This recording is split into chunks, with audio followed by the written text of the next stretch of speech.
promotion management and backup recovery in BI4.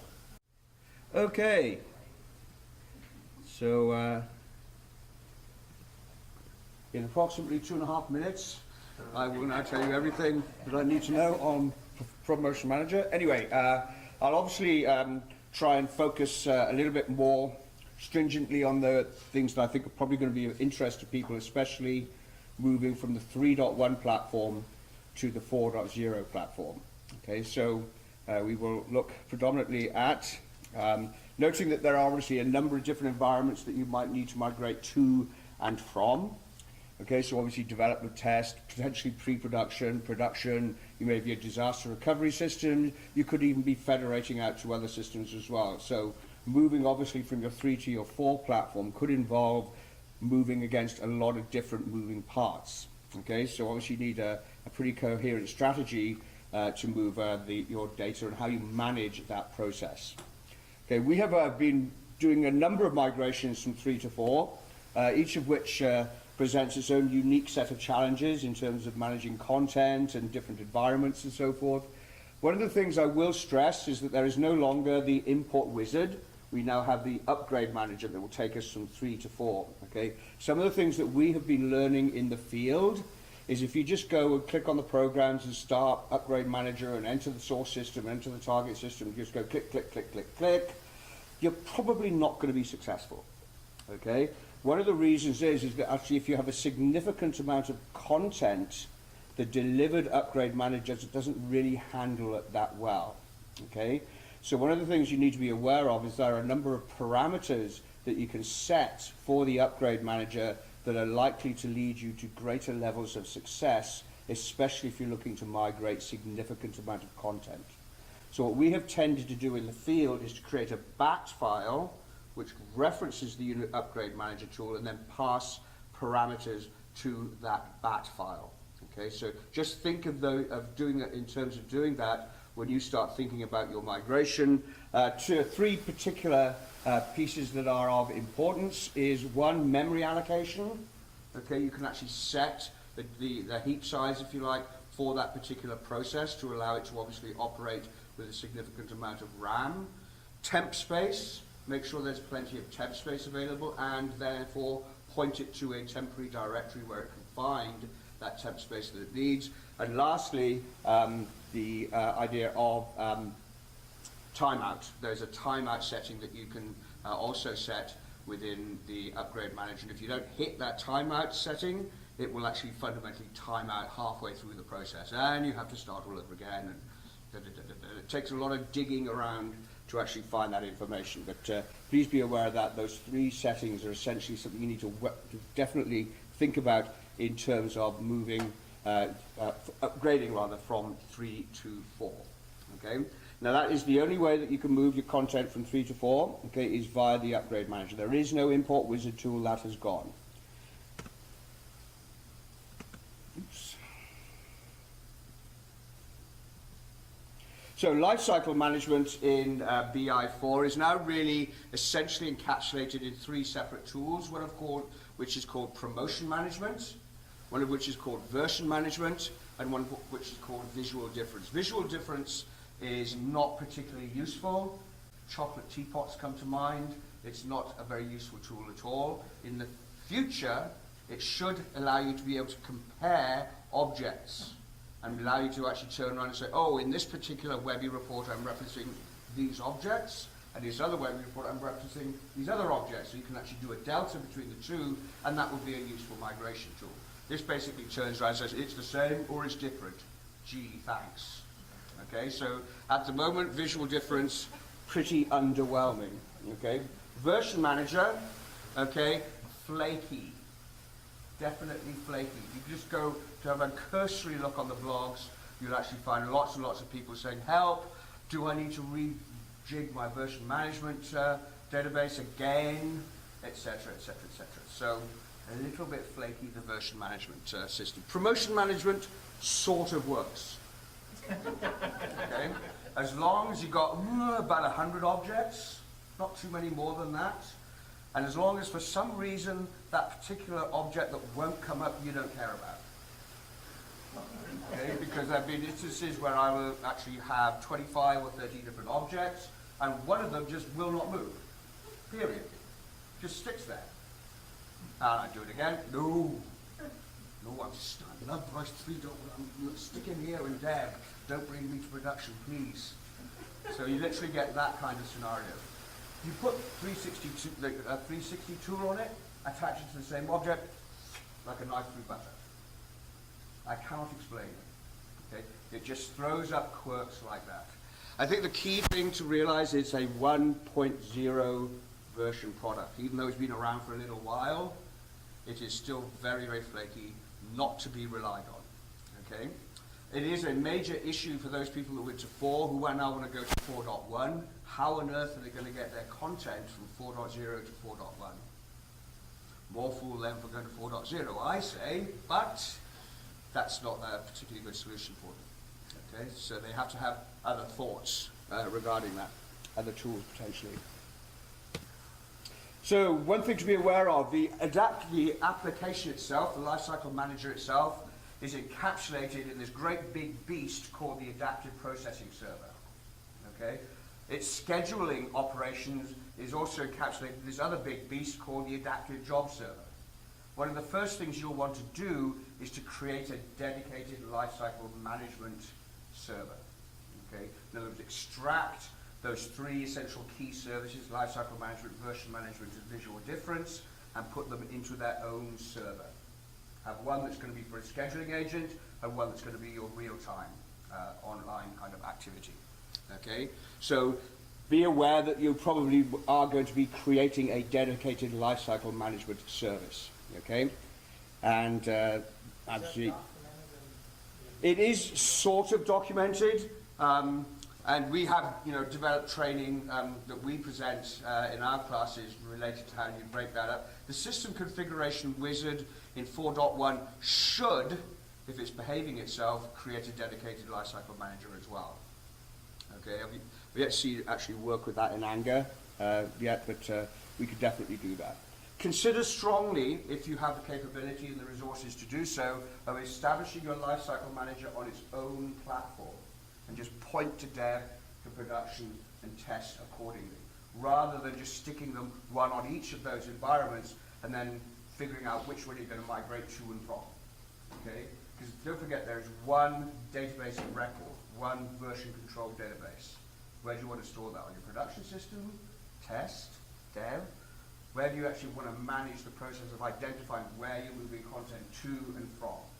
So it could be on its own server if you do it. It could be on its own server, absolutely. It's just like an expanded install for, for report servers or something, if you want to do that. Okay. Consider it. Sometimes it's not always possible, but it is definitely something worth considering. Okay? At the very least, if you are forced to essentially have them on one system, make one of them live and then shut down the services on the other one. So you've already got one that's actually live, and then you can point to from the other environments accordingly. And there are some obviously complexities there. Promoting content, the promotion manager, you can do kind of a run now, which will essentially run the object, and you'll create obviously a history. Everything that you do creates a history record. You do is basically always scheduled. Even if you run now, you'll end up with a history record. You can create batch schedules and so forth. You can kind of create a management kind of series of folders to kind of like harness exactly what's being migrated to and from and kind of organize your content. Again, you can manage settings by talking to different networks. I can't connect into our environment right now to show you our different servers and potentially log on to dev and point to test and so forth. Essentially, you can manage the systems within that environment as to which is going to be your dev server, which is going to be a test, which is going to be production, and so on. Okay, you create that within the tool itself. There is an overrides policy. Okay, what you can do is you can establish the fact that, especially when you think of migrating things like universes and connections and so forth, that you actually say this connection in production should never get overridden by any connection that happens to come up from somewhere else. So that stops you overriding your test setting every time. Okay, you bring your universes over, pointing at tests in one environment, and production in the other, and so on. So you can manage an overrides to establish which things should not get overridden. Okay, is that part of that policy? Instance management, again, they will generate instances of those things, and therefore you can, again, keep numbers of instances as appropriate, and so on. Dependencies, you can identify which dependencies you want to bring up as a result of doing your migration, so you can bring up the reports with their universes and connections or not. And it will enter into a kind of managing dependencies environment, which will allow you to selectively switch on or off those things that you want to bring up. Sometimes you do want to bring up a new universe that goes with the reports. Sometimes it's just the report that's changing, not the universe. So you don't want to override the universe on the target. Okay? So you can manage that on a case-by-case basis. One of the things that is actually quite nice is that once you've actually created a job and you've added objects to it, you can continue to add jobs to that particular job until such time as it executes. So it doesn't say, oh, you then have to add a new job to add another couple of objects. If you had a weekly cycle, you could create that particular promotion job and then keep adding elements to that job until such time as you execute it, and then it'll actually go and fire off in that particular time. Okay? So you don't have just a one something, you do the job once and then it stays there statically. You could keep adding items to that job if that was convenient. It is not a backup strategy.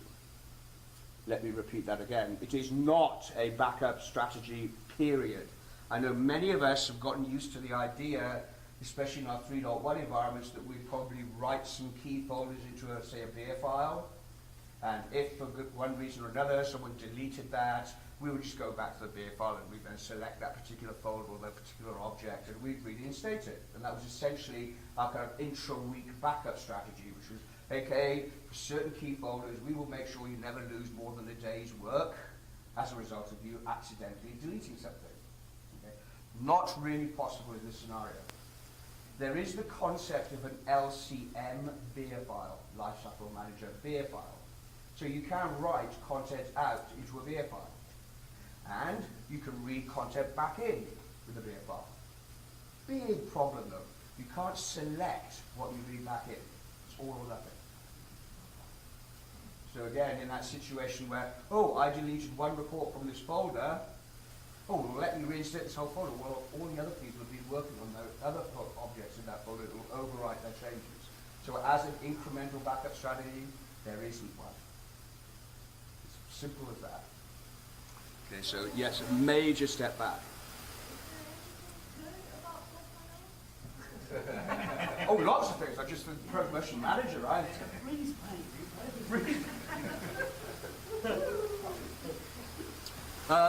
So yes, it is. You know, we have a tendency not to represent SAP marketing, so you kind of tell what has actually happened in the field. So in this particular environment, a lot of the word is out. You just have to look at the blogs, and people are just not happy with it. Really simple. But it's also a limited number of objects, and how do you restore back content, even if you do bring these back? They just seem to have the idea, well, you will have your test system. If you have any problems, you'll just bring the stuff up from the test system. Problem solved. Well, yeah, not with Webby. Because Webby changes in production. That's the whole point.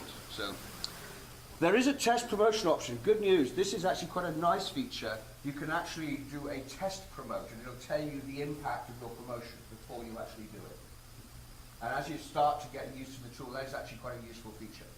I don't think that's a bad one. That's actually quite good.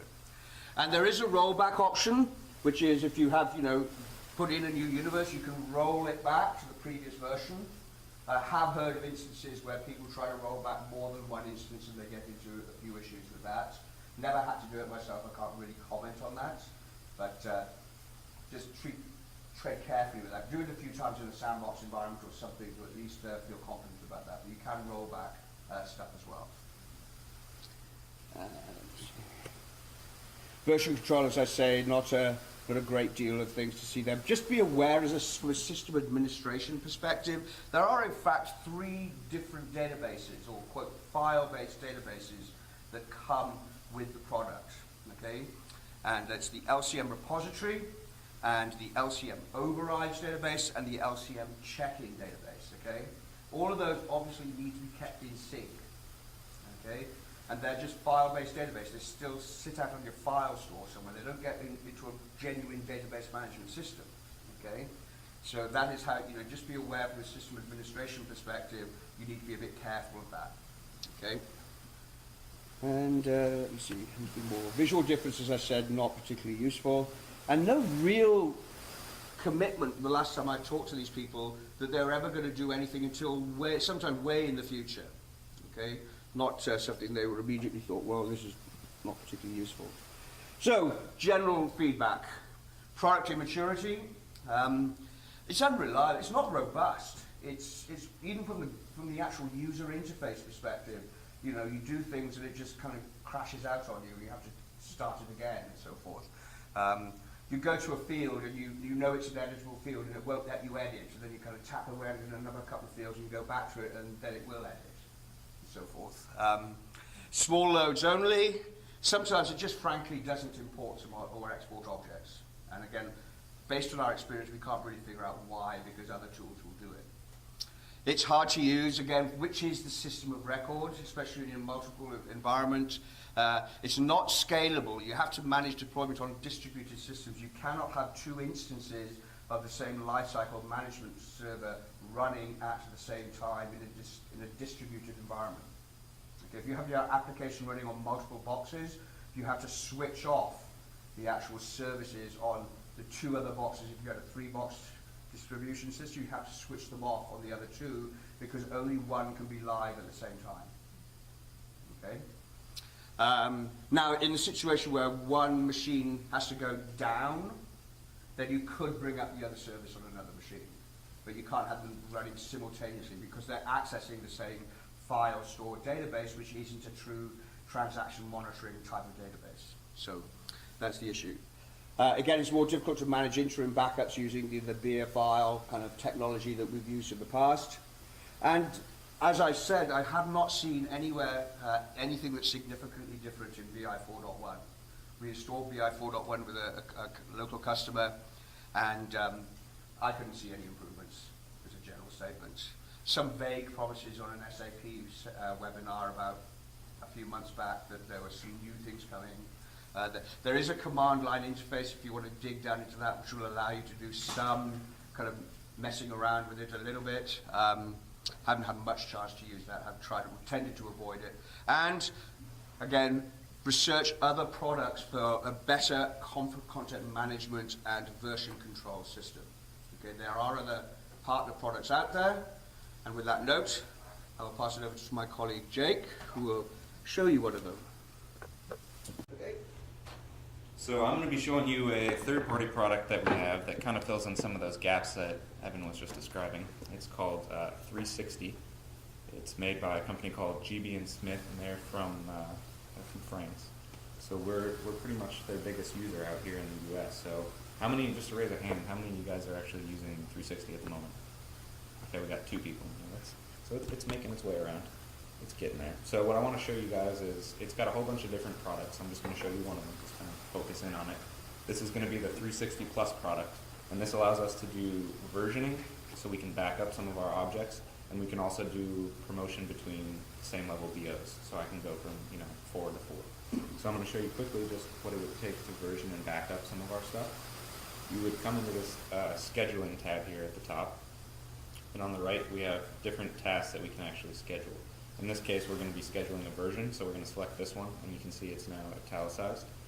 Just click on this cog here, and we'll get going. Oh, that was logged out. Give me a second. Okay, so I should probably start here. This is where you're actually going to be logging into your different CMSs, so this is how you'll be able to tell the system what you want to move from one place to another. So right now I'm logged into this base CMS here, and I want to log into another one, so we'll do dev BI41, slightly different CMS name. We'll log in here, and as you can see now, we have these 2 CMSs up and running, and we're now talking to them, so we can schedule promotions between the 2 of them, and we can also schedule some versions. So we're going to go back to schedule our versions here. We're going to click this cog to start the task, and as we can see, the CMS it's looking at is the first one I logged into, my primary CMS. You're still going to need your credentials to log into it to access it here. We'll give it a quick name. We'll just call it demo. And this is where you have your option of actually grabbing all the objects in your system and versioning them. So if we want to go in and grab users or the full user group, we would just click in here and select who we want. We can select all, we can select just one at a time. For now, we'll just go into my demo group that I've created, and we'll do that one. And we click add. Now this user will be added to our version. As you can see here, we now have this number 1 populated. So we can see that we're actually going to be versioning that. And I could go through and schedule all of these objects for the backup, but for time's sake, I'm just going to continue with this single user. This is very cool too. You have the ability to set this on a timer. So it's not like you're only able to schedule once. You can schedule several times throughout a single day. You could do it every couple of minutes theoretically, or you could do it by hours, or every couple of days, weeks, months, whatever the case. We can also schedule with a calendar, or set it to an external IP, which will automatically generate for us. For now, I'm just going to do a run once right now. And you can also select versions that you'd like to version. So you could theoretically have thousands and thousands of different versions of these objects, but you probably don't want to have an everlasting list, so you're going to want to limit yourself, and that's what this box here allows us to do. We can select how many numbers of those instances that we want to keep. And then you can also select some subfolders, instances, personal folders, etc. So then you would schedule this here, and we'll see the status up here at the top. It's currently pending, and in the background you can see it in this area here. But we'll just give it a couple of seconds. I didn't tell it to schedule too much, so it shouldn't take too long. If we close this here, we can refresh the browser, and it'll show us. It'll go from pending to running, and now it's actually jumped all the way to succeed. So we can see here, we have the demo that I've run, duration that it's taken. Initially, when you take a scheduled backup of something, typically it's going to take a lot longer the first time because you're grabbing everything. Every time after that, you're only going to be grabbing the deltas, so it should go a lot quicker. But it ran successfully. We can also view logs. In case it didn't run successfully, we could open those logs and view them. You can also view it if you come in here. You should be able to view it just through the web if you want to check it out here. So we can see everything was succeeded, pushed through correctly. So that's pretty much how you would version or schedule something, and I'll show you quickly how to do a migration between the two CMSs. So I'm going to go ahead and start the task again. I've just switched the tasks over here on the right side so we can see migrations is now italicized. We'll give it a quick name, and we can see here we now have the two CMSs selected. The first one, Dev BI 406, and the second, Dev BI 401. So now we're actually grabbing objects from this first universe and pushing them into the second. So again, we'll just go in and grab the user. We'll grab me, add that to the list, and we'll grab a Webby document I made. It's just a quick test.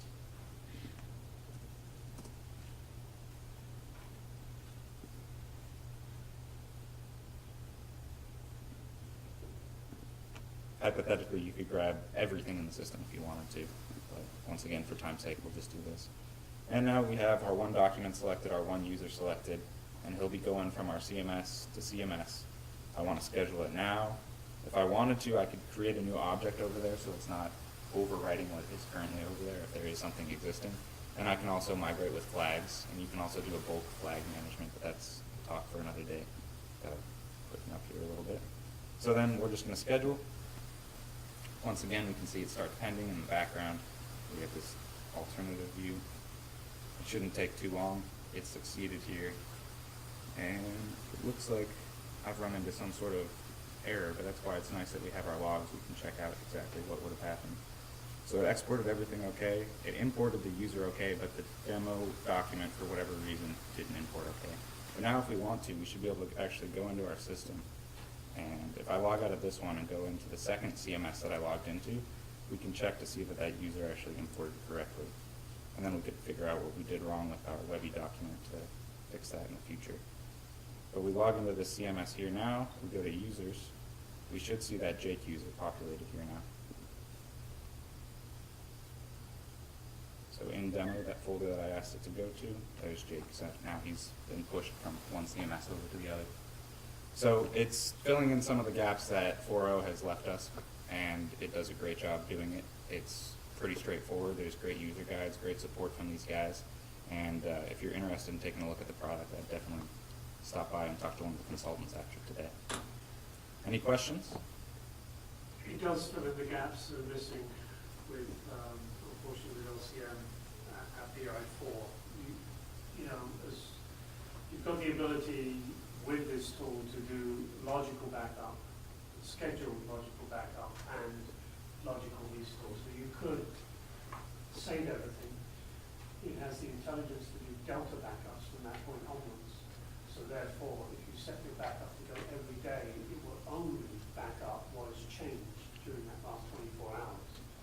And yet you have the ability to be able to do a logical recovery of any individual item. So it could be a Webby report you accidentally deleted, a Crystal report, a universe you accidentally corrupted, a user that you accidentally knocked off the system. You could quickly restore all these logically. It also has nicely built into it a version management comparison, so that you can actually compare two versions. So you could compare, you could look at your backups and say, oh, I accidentally deleted, or I ran into a corruption issue on this universe. I can go back and say I have 6 versions backed up, and then I can go and compare those versions to see which one I want to restore before I actually restore it. And it will show you color-coded the differences between the two versions, what was added, what was deleted, what was modified. And then the final point to make on this is, as with, if you're running DI 4.0, you could use this tool in place of LCM to do bulk migration of your objects from your 4.0 repository to your 4.1 repository. Unfortunately, it won't do different versions, so you can't go from 3 to 4 with this tool, but you can go within the same version using that as well. So is this a web-based application? Is it Windows-based? It's a browser-based application, but there's a component that sits on, has to sit on the business object server.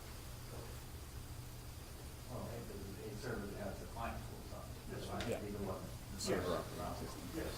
Typically, we install it on the web server in a deployed application. If you split up your application servers in your web environment, you typically install it on the web server.